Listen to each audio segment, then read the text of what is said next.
I'm not going to get into the safety rules of ridge soaring, hill on the right, overtaking and all that.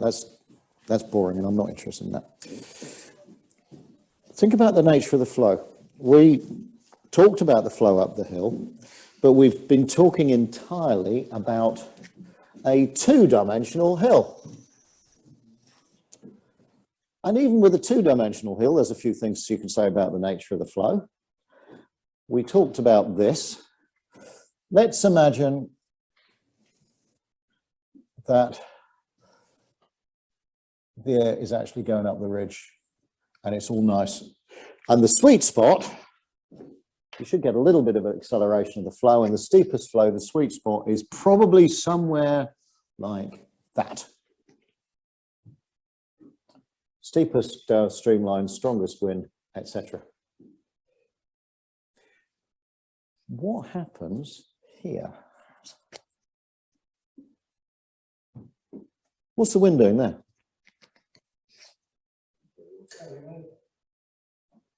Well, it certainly isn't, it isn't likely to be flowing smoothly up the ridge, is it?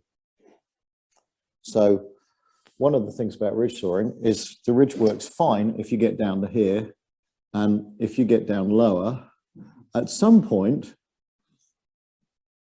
you're in deep doo-doos. It's going to stop working. Which brings a safety hazard all of itself, because of course, if you're soaring lowish ridges, cross-country pilots soaring a ridge that's reasonably low, well, you're going cross-country, so you get down on the hilltop and you go, go, go, go, go. On the South Downs, the ridge is only about 300 feet tall in places. So you're soaring at the height you'd do a final turn. If you bang along the ridgetop you could be banging along the ridgetop 90 knots, 100 knots. There's no point flying up here because the lift is weak here. So you get down in the hill and go, go, go. Of course, as the lift gets weaker and weaker and weaker, you slow down and you slow down and you slow down. And it's not a vario thing. It's a how fast can you fly thing. And when you can only just maintain height flying along the ridgetop at 55 knots, then the ridge has almost stopped working because you're in the best place and you slip down further, this is going to be worse, not better. So flying on low ridges is potentially a bit hazardous. Having said that, if you're flying in the sweet spot on an ordinary ridge day with slightly rough air and the occasional lumpy thermal coming through, what's your minimum speed? How slow are you prepared to fly on the ridge?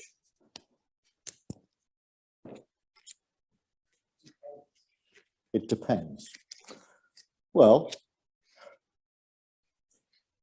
not what speed are you going to fly at, what's your minimum speed? It should be about 100 kph minimum speed. I say 100 kph because that's a round number. 100 kph is 55 knots, right? They build sailplanes to the metric system, and you have a choice. You can build sailplanes any weight, any height, any size. So when they design sailplanes, they design them to fly safely a little bit away from the stall at about 100 kph. You fly around at 100 kph, you're a little bit around the stall. How slow would you fly around the circuit? You wouldn't really fly around the circuit at slower than about 55 knots, whatever was going on, right? It's the same on the ridge. You wouldn't really want to fly on the ridge at less than about 55 knots. And that's if it's light and smooth and you're in a safe, easy situation. I'd say that's the slowest you'd ever want to fly on the ridge, is about the circuit speed. Normally, if I go onto a ridge, I'll initially fly on an ordinary day, 15 knots of wind. Initially, I'll fly at about 65 knots or so, maybe even 70. The glider doesn't sink much faster at 70 knots than it does at 55. Okay, the radius of turn is bigger, but we're not turning, we're flying in a straight line. We fly along the ridge in a straight line at 70, your sink rate's very slightly higher. You might not climb quite as well, but you've got a lot more speed, a lot more control, a lot more handling. There is a danger with flying too slow on the hill. And the danger is that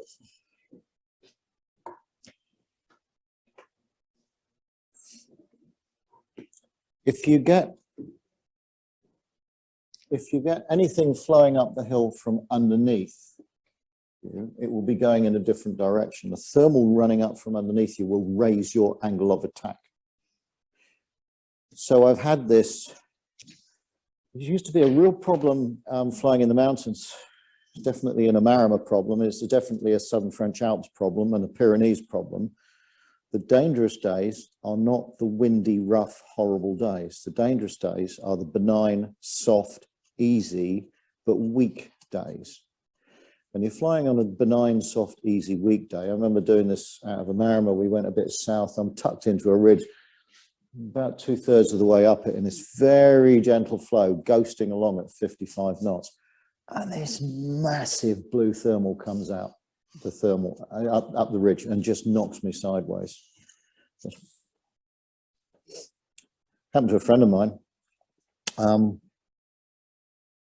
Terry and Karen, Terry, yeah, Terry, I can't think of his name. So Terry is flying along the ridge with Nige, and it's another blue, really soft, really quiet day with just a little bit of flow, and they come around the corner, and Nige comes around the corner and hits this massive thermal, and he goes, whoa! So stands on the rudder, pushes the stick forward and out, rolls around, keys the mic to say, watch out, Terry, it's rough. Looks over his shoulder to see Terry cartwheeling across the top of the hill.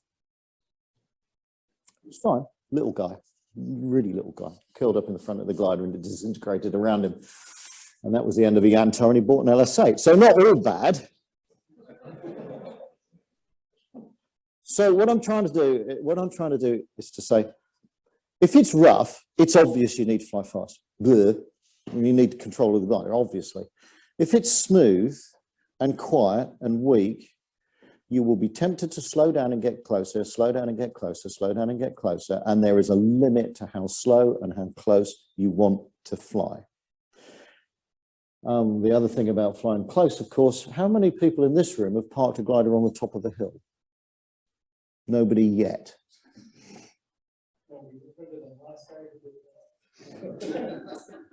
I've seen it done a few times, and when I was in my first iteration as a cross country, as an instructor, and I was just talking about Adrian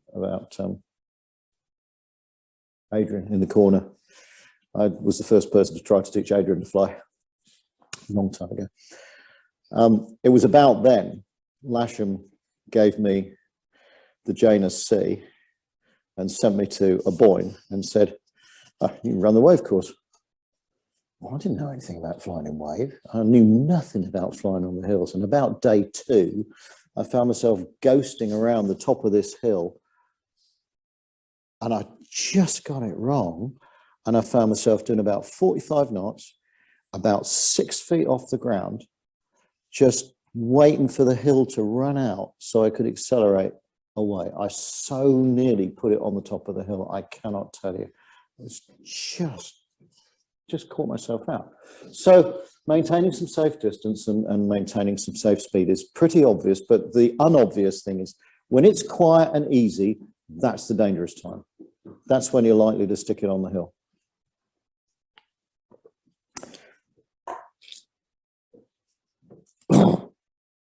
Okay, if you've got a reasonably sharp hill with a reasonably sharp entrant, then yes, you'll get no wind here. You might get what you call a bolster eddy.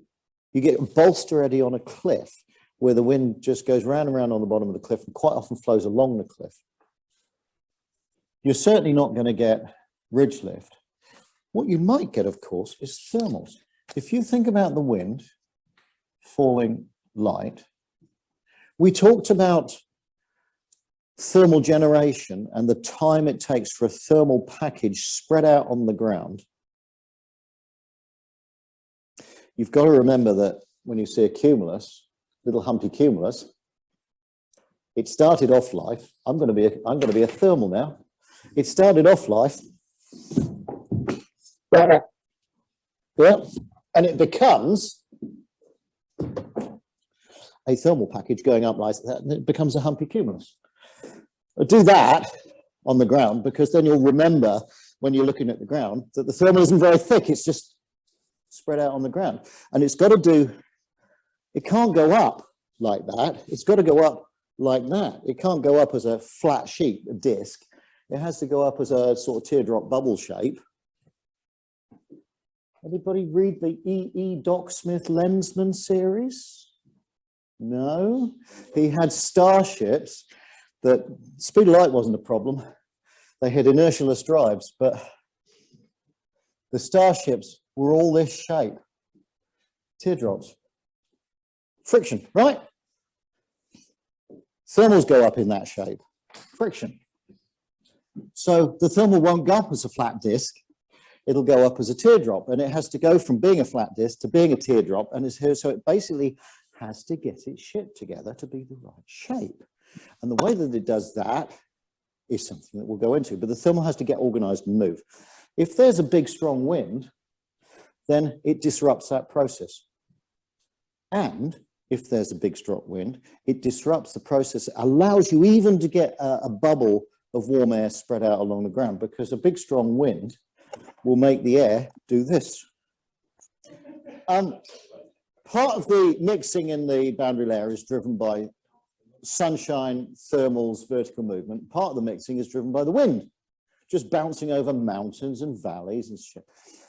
When the wind blows across the ground, it's not blowing smoothly across the ground, it's doing this. It's turbulent, and it lifts the warm air that's getting warmer and warmer and trying to become a thermal. It plucks at it and it drags it away. You'd think more wind over the ground should increase heat transfer. After all, think about wind chill. Yeah, you get out of the swimming pool on a cold, windy day, and you're really cold. You get out of the swimming pool on a cold, nothing happening day, you're not so cold. Wind chill. Wind chill, the factors that drive wind chill should increase heat transmission from the ground to the air. And it does increase it when you have a smooth flow in a twister, a duster. When you have willies, you've got very high heat transmission from the ground to the air, because you've got this vortex next to the ground and there's big flow, but it's not lifting it. It's the vorticity isn't that way, it's that way. So when you have a big wind on the ground, it just destroys thermal production, or really badly affects thermal production. When you have no wind on the ground, it really increases thermal production. The thermals will come from the bottom of the ridge. They'll originate where the flow is blocked. That's a real mountain thermal thing. So if you've got a ridge, we said this worked in the southwesterly. Where's the sun at 2 o'clock in the afternoon at the height of the soaring day? It's just in the right position to drive thermals to come up the face of the ridge, and the mountain faces the sun. So insolation, ground, sun energy represented as 2 bars of an electric fire, 3 or 4 bars of an electric fire, 1 bar of an electric fire, 2 bars of an electric fire. That receives a lot more solar energy per square meter than that, and a bit more than that and that. So this is a great thermal source. This is a great thermal source. So you're going to have thermals coming up through here, right? So if you're flying in thermals and ridge at the same time, the air is bumpy. Now, one of the things that you never ever do is turn on the ridge by turning towards it. You always turn on the ridge by turning away from it. Now that's fairly obvious in pure ridge lift, because you're flying like this in a strong wind, and all you've got to do is fly like this. So that's fairly bloody obvious in the first place. But it happens a bit more in the mountains, that somebody's running along a ridge and there's plenty of room because it's a big ridge and there's a little bit of wind and there's thermals coming up it. And there's a real temptation to turn this way if the thermal is on your ridge side. It's a real temptation. Rule number 1 about taking a thermal anywhere near a ridge is you always, always, always turn out from the ridge, even if there's room to turn towards the ridge. This is a trap.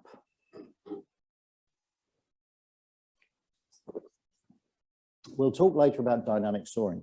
Dynamic soaring is very real, and we do quite a bit of it. dynamic soaring is such a real thing. How can I put it? The wandering albatross. Albatross, albatross, get your albatross here. Biggest wingspan bird. Wandering albatross is essentially a sailplane. It doesn't flap its wings. It holds them still, and it holds them still for days and days at a time. And they'll jump off the cliffs in New Zealand and turn up in South America without flapping and without going above about 60, 80 feet.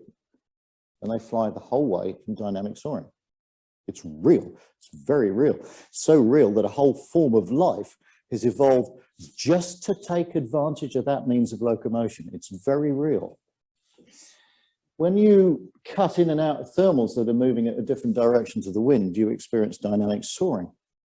So on the top of the hill, the wind is doing that. The wind is curling over and going that way. The flow is going that way. The thermal that breaks off from the top of the hill will go that way. It'll travel downwind, but it's also going up, and it's going in a different direction. And quite likely, as the package comes through this area, its horizontal velocity is a little bit less than the velocity of the wind, because of course it has mass. It's come up this slope. It hasn't been moving downwind. It's come from a calm area. It's come from the face of the slope. It doesn't immediately accelerate off to, 100,000 tons of air. It doesn't immediately bang off downwind at 15 knots. It's going this way. So in between the thermal, the flow goes around the thermal. To some extent, it goes around the thermal. So you have a situation that exists like this. Section through here, thermal bubble, contour lines, yeah? Wind, shear around the outside. If you enter this thermal here and you leave it going this way, your airspeed will suddenly increase. If you enter the thermal and you leave it going this way, your airspeed will suddenly reduce. You don't notice the airspeed change here particularly very much, although it's quite interesting when you fly on a ridge and the thermals are good and the wind is strong, and you look at the parallax, so the way the glider is moving as it moves down the ridge. Shouldn't have a lot of wind shear here that you notice, but certainly turning out into the wind, you're quite likely to have a bang of extra speed. So, running down the ridge, bang, as you fly out the front of the thermal. Feel like you fly out of the front of the thermal. If you turn into the ridge and you fly out of the thermal, the world is likely to drop out from underneath you. And that kills glider pilots in the mountains all the time. Just doing that.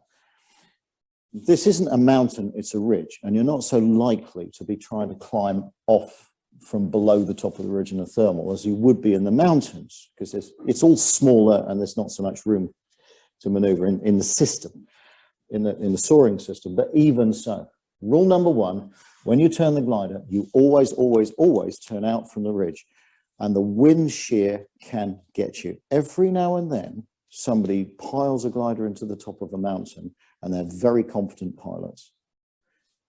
It's killed a number of my friends. So watch out for the wind shear in and out of thermals when you're operating on the top of the ridge. Moving on. Tripping edges. You probably wouldn't, if you were approaching the ridge from behind, let's say you've climbed up in a bit of a stiff breeze and you've got to a couple of thousand feet in a drifty thermal. And you think, well, I want to be back on the ridge again. So here you go. You come straight at the top of the ridge. Okay. Bear in mind that what can happen is that the flow here can separate and be a much lower speed than the flow here, a much lower speed. And if you manage to cut from this air mass here into a piece of air mass that isn't moving so fast, you'll have a wind shear such as you might get on an approach on a really windy day. Suddenly the speed goes away. That makes sense? Suddenly the speed goes away. So you don't fly straight at the back of the ridge. You never do this expecting that you're going to do that. You just don't do that. You might do that on the ground, on the flat ground, in a situation where there's a bit of wind shear and the glider's a bit short of energy, and you know that you can put the glider down on the ground and you'll go further. If you don't use the brakes, you can push forwards a bit. But you don't ever do that on a ridge, hoping to come at the back of the ridge, and if it's not working, slow down and come over it, because you could fall into the shear. And if you fall into the shear, you hit the ground. Now,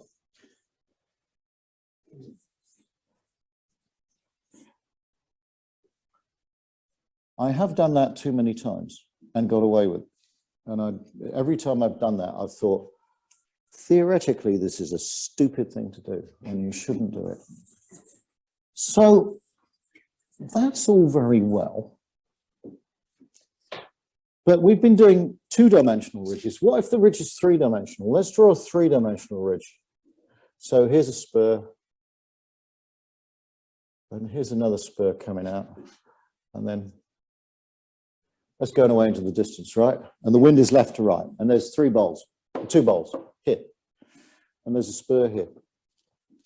If the wind is blowing straight into this, it's not a problem. But if the wind is transverse, if the wind is blowing, say, a bit left to right, then this spur and this spur become what I call tripping edges. They'll trip the flow. So the flow will go into here and out of here, and into here and out here, and into here and out here.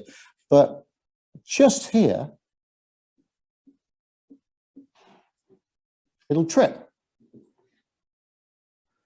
And now you do have a problem, because when you're flying along the ridge in the sweet spot, tucked in, or a little bit below the sweet spot, tucked in, it's possible to fly into the shear downwind of the spur. Now, these ridges look reasonably smooth. I'm not sure. There's spur sticking out? Okay. So when you cross a spur, well, you need to know what the wind is on the ridge. Rule number one is never fly straight at the spur. So if that's the ridge, and then there's a spur coming down away from it, and then there's more ridge over here. You never, ever do this. Ever. You don't even fly straight over it like that with 10 feet between you. You just never do that, ever. Because if the wind is coming a bit this way, then you could fall into the wind shear, lose speed, turn away, hit the hill. Just don't do it. So you should always fly a profile which looks like this around the spur. I'm disappearing behind the hill here. And I can come round here, banked well towards the hill and tucked in. That's fine. Coming around the spur, out. In and on. That's fine. And you can come around here looking up at the hill and tucked into it. And that's all great fun. And you're quite safe. It looks dramatic, but this, which doesn't look dramatic at all, is really unsafe. We had a nasty accident at the Mariner a few years ago. And I thought, you know, was the guy properly trained to fly on the hill? And I looked at the trace of his flight, and he just kept doing this, straight over the hill. So he didn't know what he was doing. It was obvious. You just don't do that.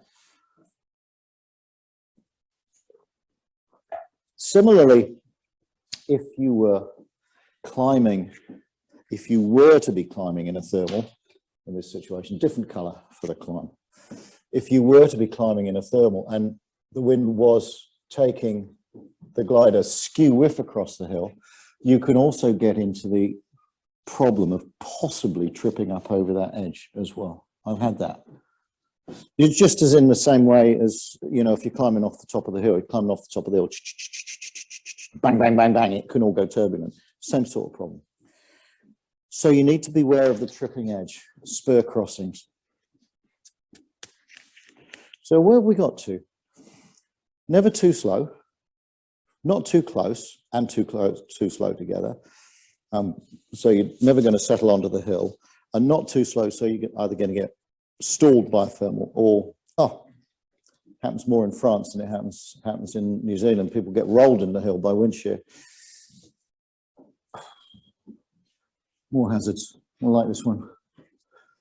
French call it. This is what the French call dynamic soaring, and dynamic lift. Dynamic lift is where you have a hillside which is just driving anabatic flow, convective energy that's running up the hillside. It breaks off at the top to become thermals, but on the hillside, it's just a wind blowing up the hill, driven by the sun. And it's big enough that you can get a substantial rolling moment towards the hill. So you have to have enough aileron response to not be rolled into the hill by the dynamic flow. Dynamic lift. What the French called dynamic lift is not what we call dynamic soaring. It's a different, anyway, that's the thermal coming up the side of the hill, can roll you into the hill or stall the wing, one or the other. So that's a little bit about safety on 2 and a bit dimensional ridges. And the hot spot, looking from above, let's have a bowl on the ridge and a spur. So here's some contour lines.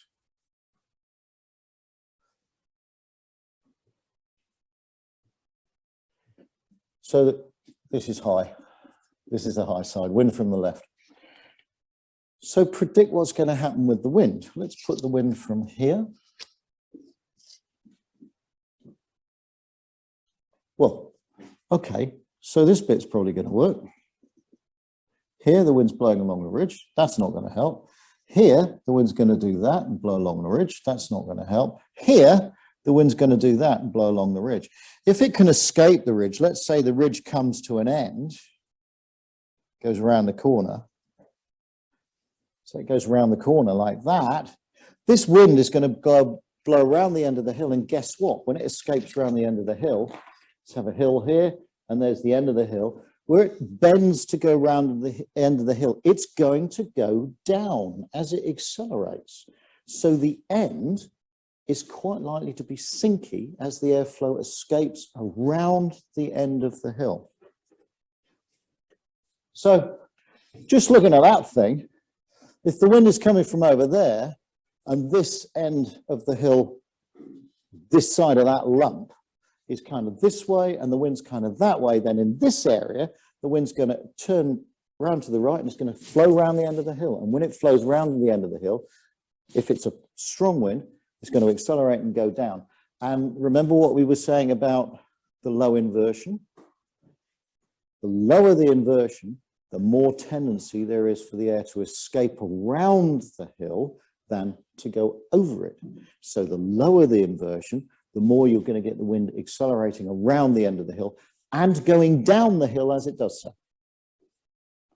Now, I don't know how that ties in with your local experience. It all depends on your average local T5 gram, the average local air mass, the average local wind strength and direction, and also what sort of people are flying on the hill.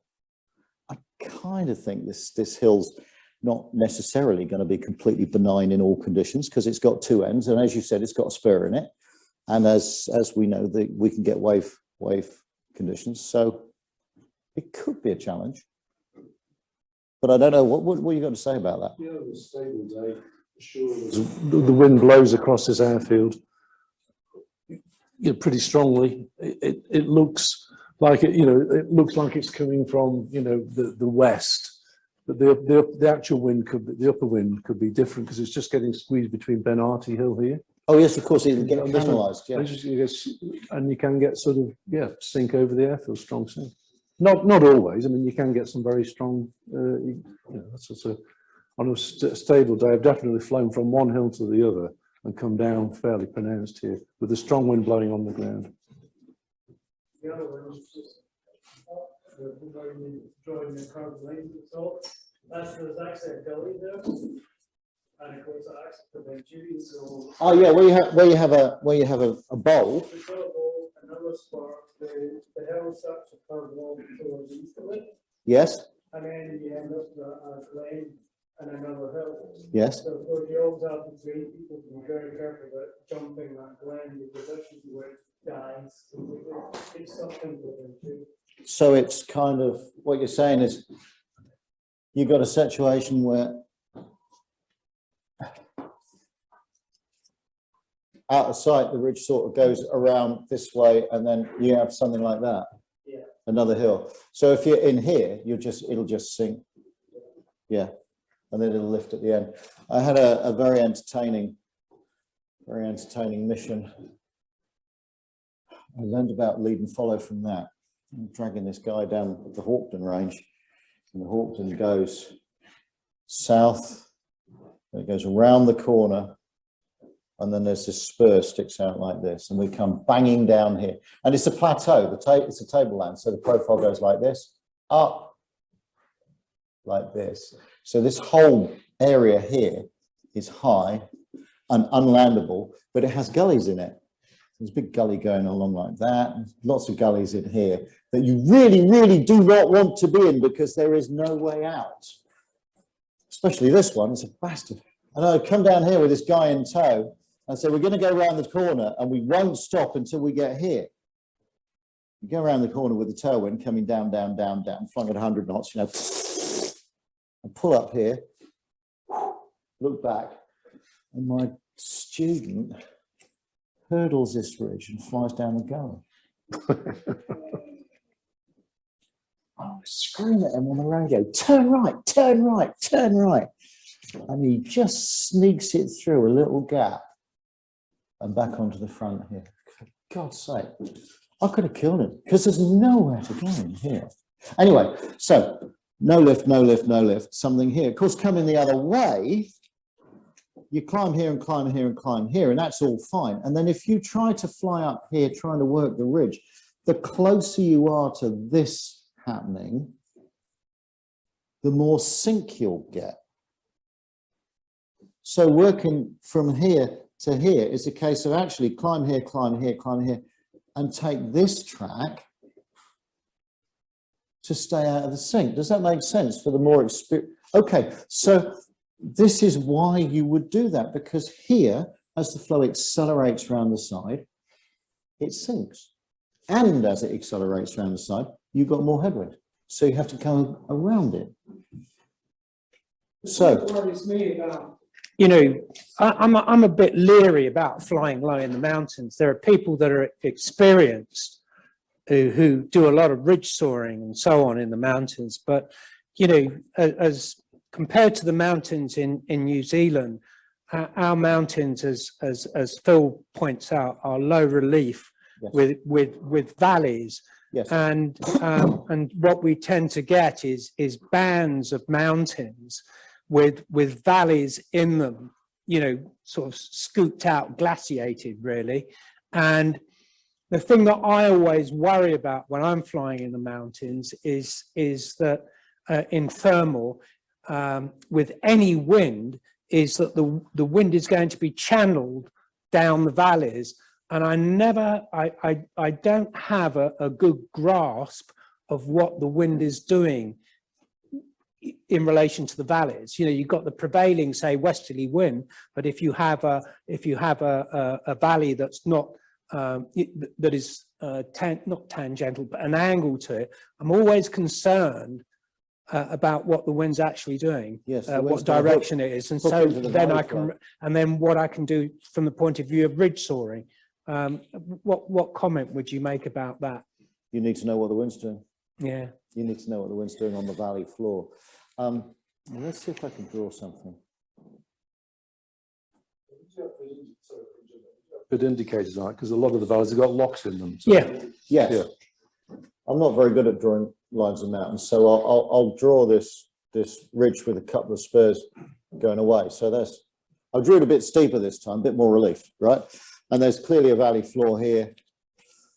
doesn't really matter which way the river is going, and there's water in here, right? And that's kind of a recognisable Scottish situation, right? That's not too bad for a Scottish situation. So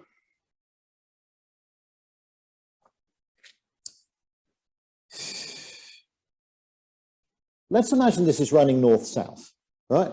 I don't know the local ridges, so let's imagine this is running north-south, and this valley is running more or less north-south. It's not a particularly big one. And the sun is going to be coming from the southwest. So the sun might illuminate this face and illuminate this face and illuminate this face, but it's not getting into this gully, not getting into this gully here. The sun's shining like that. Okay, what's the wind? You could have the wind going this way. Let's say the wind is southwesterly. This is running north-south. So you can have the wind going this way, in which case the wind is on this face, the sun is on this face, fine. But what's the wind doing on the valley floor? Because the thermals pick up, not necessarily from the face of the ridge, but they also pick up from the floor of the valley. We call this fetch in gliding. In sailing, fetch is the amount of water upwind where the wind can create a swell. Fetch. No fetch at all, just an offshore wind, and you go no swell. Long fetch, then you go a bigger swell. In mountain soaring, we use the word fetch to describe how much ground can this mountain pull on for pulling thermals up the mountain. How much warm, dry ground, which the sun is on, can the sun pull on to pull thermals up? Well, if the wind is howling up or down this valley, then you're not going to get decent thermals coming up here. You're just going to get the wind and little thermals coming off the slope side. If the wind is more or less static in this valley, then okay, perhaps that will work better. Let's say the wind is today, the wind is blowing down the valley at say 10 knots at ground level, and you can see because of the wind shadow on the water. It'll curl in here, dead behind the spur, dead behind the spur, dead behind the spur. Maybe flow up there a little bit because the spur's sticking out into the low level flow. So you might expect a hot spot here and here and here. So that might well feed the climb here, and you look up and there's a bloody thermal above it, a climb above it. And you know where the climb is because you see the shadow on the face of the hill or on the back of the hill, so you can see where the climb is.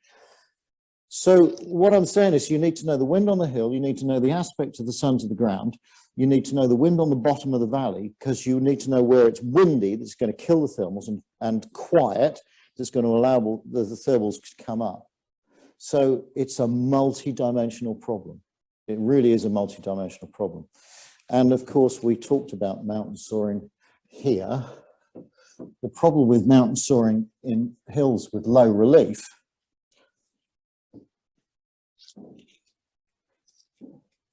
if you've got this, and this is like 6,000 feet, then you can get down to here and go, you know what, it's not really working.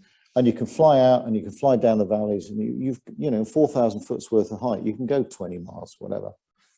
If your mountains are this shape, then by the time you get just off the tops, you haven't got so much height instantly. And if the mountains are only like a couple of 2,500 feet tall, you can't go so far from the top of the mountain in the first place. So the whole thing is smaller scale and tighter, and you spend more time close to the ground trying to work thermals, more time close to shallow sloping ground rather than here when you spend quite a bit of time over steeper sloping ground. It's probably more hazardous flying in the mountains here than it is flying in New Zealand. I would imagine, in terms of you know, getting a safe run out to somewhere. I don't. I mean, that more Yeah. profile that you've got there is actually in many places in Scotland.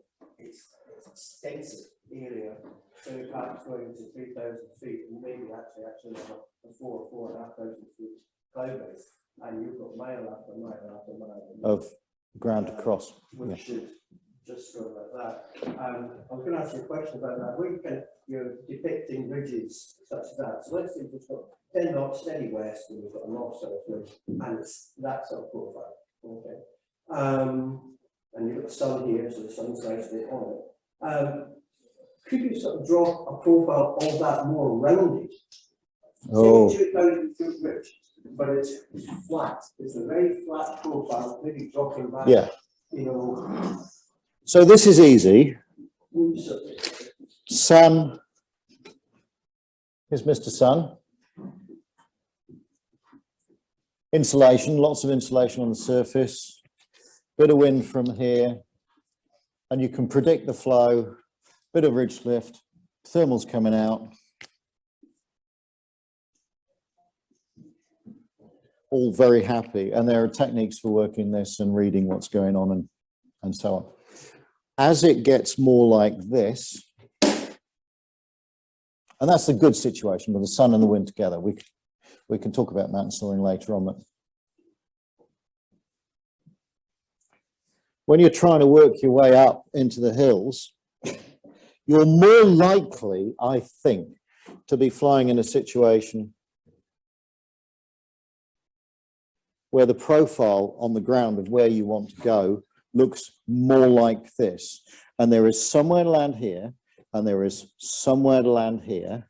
You've got it in your database, and the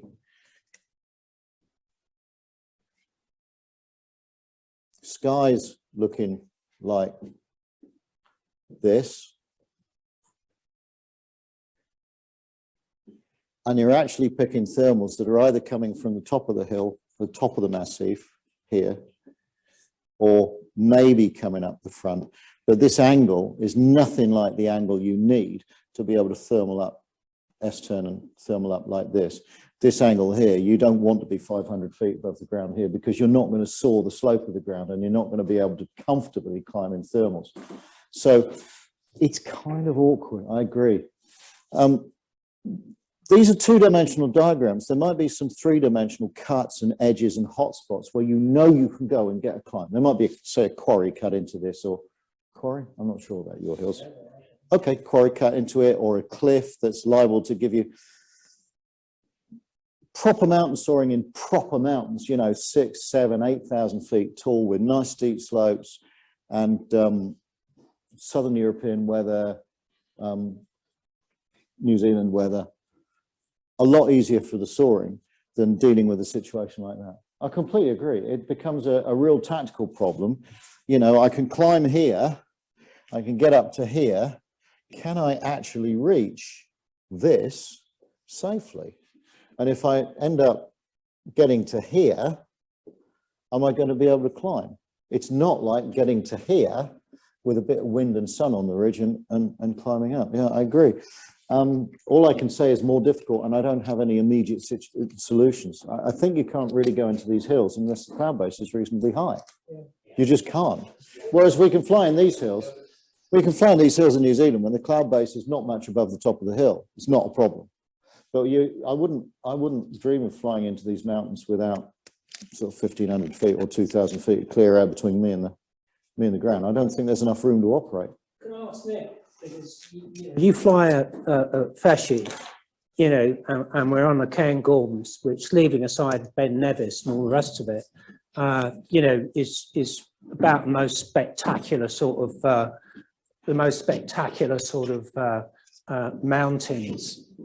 Or, well, the point I was going to get to is, have you ever anabatic soared up there? Do we get any anabatic soaring conditions? I guess we do, but it's not particularly noticeable. It's not. So we don't really. When you say you mean basically getting hill lift because the air is being sucked up over the middle. Well, what I mean is that the air is being heated by the rock face, and you're able to soar that, not by wind, but by no wind. When there's no wind, and you're purely. Because I think that's the thing that I always have to ask myself the question: when I go on a ridge, you know, it's either I'm looking for a thermal off it or there's enough wind on it, right? But I mean, there are sort of situations where there's very little wind, and I'm wondering, can I actually get a bit of anabatic soaring off it, where the air's being heated by the rock face itself, and you're going up it? I think, yes, very slightly to be buoyant, but are you going to climb? Probably not, and you're more likely to want to circle in or rest in, because you get little bobbles. It's not a uniform effect, you get little bobbles. No, so it's not anabatic now. Because that's always a question that I ask myself. Whereas, you know, in big mountains, you're going to get anabatic soaring, but we're not going to get it in the highlands. I wouldn't have expected that. No. And I wouldn't have expected to be able to operate in this region very often. Just once or twice where you get an especially tall lump or especially steep lump, you might find yourself coming up and climbing in thermal at the top. I would more expect to be operating in this height band here and then trying to get high enough in this height band here so that I'm not trying to climb here because I can't operate in this area. Yeah. Does that make sense? You jump from one to the other like that with a reasonable amount of security and safety, and it's fun and it's unsupported. I would much rather be in the hills on a tricky day in a silent than I would be in the ash. Much rather. Much rather. It's why I checked 18 meters stairs in the mountains. Yeah, well, I tried 25, and you know, it was quite funny running. Well, New Zealand's a little different because the scale is a little different. It's more built on a scale that works for bigger gliders. You know, just the size and the elevation and the way the size of the thermals and all that, it works with a bigger aircraft. So yes, it's going to be quite a challenge. Mind you, if you have to go from here to here, so you pays your money and it takes your choice. And of course, gliders are designed by competition dynamics and by economic considerations, they're not designed around what is agile and can climb in awkward little thermals and out of gnarly little gullies. You know, that is a different game. Having just recently given up competition flying in disgust, it's quite a perspective on it. Anyway, look, we've talked quite a long time this morning. Given the weather and what is going on, I was planning to rig later this afternoon. Do you want to return for another chat at 2 or not? I'm quite happy to not and go and play with my glider and re-meet in the morning. But if you wanted to come back and do something else, I would do it. It's not good.